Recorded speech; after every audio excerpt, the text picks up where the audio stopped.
Welcome into the Coaches Show on the Spartan Digital Network. That's Matt Brock, head men's basketball coach here at MBU. And Coach, ever so close to clinching the outright championship in the AMC. That's got to feel pretty good at 25-1 on the season. Yeah, we're excited. You know, we've clinched the share. We've clinched the number 1 seed, which you get an automatic bid to the national tournament with the number 1 seed. So that's exciting, and we're very excited. Yeah, absolutely. With that berth in the NAIA tournament, 4 games left in the regular season, but really no time to let up at all, because as we know with the NAIA, at least for now, you guys are playing for a seed. You can't really stumble down the stretch because, you're going to drop in those top 25.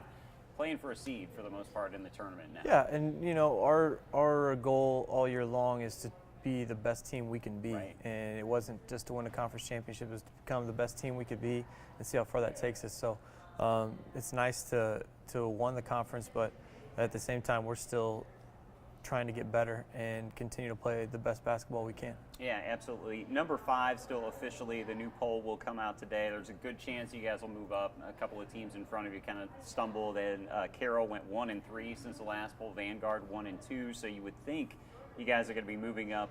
You have been as high as number 3, so that's got to feel pretty good too. You guys are positioned very well going into the tournament, down the stretch and into the tournament as well. Yeah, no, I mean, rankings are great, and it's just kind of recognition for what we've done to this point. So, we'll be excited when that comes out, but focus on what we're doing this week and continuing to get better. Yeah, let's take a look at last week. Actually, just one game, and that was Lindenwood Belleville. You guys had a rare Saturday off, so you played last Thursday. The win over Lindenwood Belleville, 84-72. From my perspective, maybe not from yours, this was more of a struggle than what I thought it might have been. You guys won by 12. We're trailing by 1 at the half, 3-pointer at the end of the half. You guys are trailing by 1. This was a struggle at Lindenwood Belleville. Yeah, you got to give them credit. They came out and played very inspired and played hard and hit some tough shots, and we missed a lot of easy shots early around the basket. So the first half being even, they had shot the 3 well, we hadn't, and I thought, okay, being even at the half is not that big a deal based on what the way the game was going. I thought the averages usually catch up, and we made a couple adjustments at halftime and credit our guys. I think we scored on the first 7 or 8 straight possessions coming out of the half, and really took care of the ball better. That was our issue. We had 10 turnovers in that first half, so we didn't have trouble scoring on them when we didn't turn it over, but we just turned it over too much. So other than the last 2 offensive plays where we turned it over, we only turned it over 6 times in the majority of the second half, right, where we built that 20-point lead. Yeah, absolutely. So Kai and Pablo both with 17 in that game. Specifically, I want to talk about Pablo. I know we've talked about him quite a bit. 9 straight games now in double figures. He's now your leading scorer. He's really, he's stepped up before, but especially now with these 9 consecutive games in double figures, he's really become a big factor for you. Yeah, I mean, he's a huge factor. He's been our best player from the start. Right. There's no question. Even when he wasn't our leading scorer, I think if you polled our guys, I think they'd all tell you that Pablo was our best player. But would Pablo tell you he's the best player? I mean, if you forced him to, probably. But he's a special player. But he's taken what the defense has given him, and Belleville decided to play us one-on-one in the post, and we struggled a little bit early on, and then settled in, and our big guys I think scored 53 of our 84 right. points. So our big guys being our forwards, John, Torrance, Cal, and Pablo, and Cal played really well as well. He was effective in there too. So there's no secret. What we're trying to do is throw the ball inside and play through the post. Our guys are unselfish enough that if they are crowded, if they're not open, they're gonna move it, get it outside for some open shots, hopefully. 2 games this week, so you guys kind of get back into a regular schedule.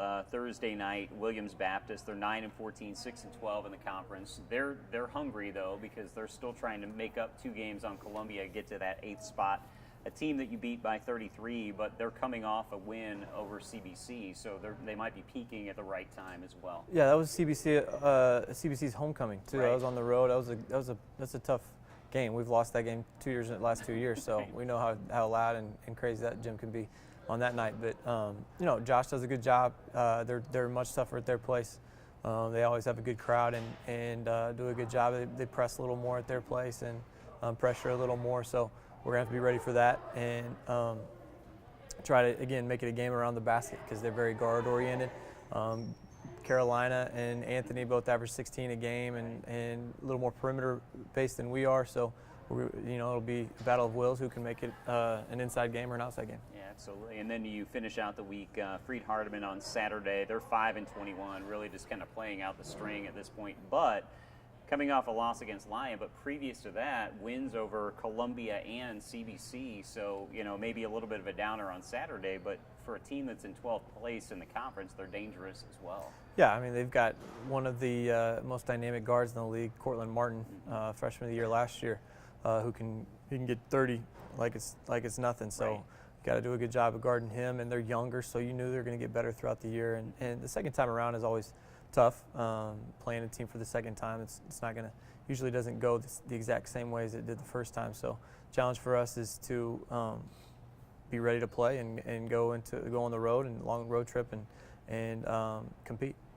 Two last questions for you. And this one's kind of off topic a little bit, but have you ever had this level of success, what you're having this year, 25-1, as a player, as a coach, throughout your career? Have you been in this position before where you 26 games in, you've lost one? Yeah, my junior year of high school, we won the state football championship. We were undefeated at Camdenton High School. I played quarterback.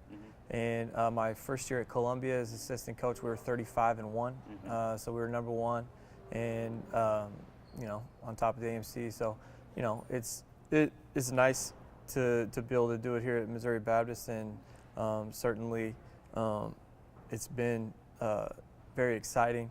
But it's you can't get caught up in looking back on the season when you're in the middle of the season.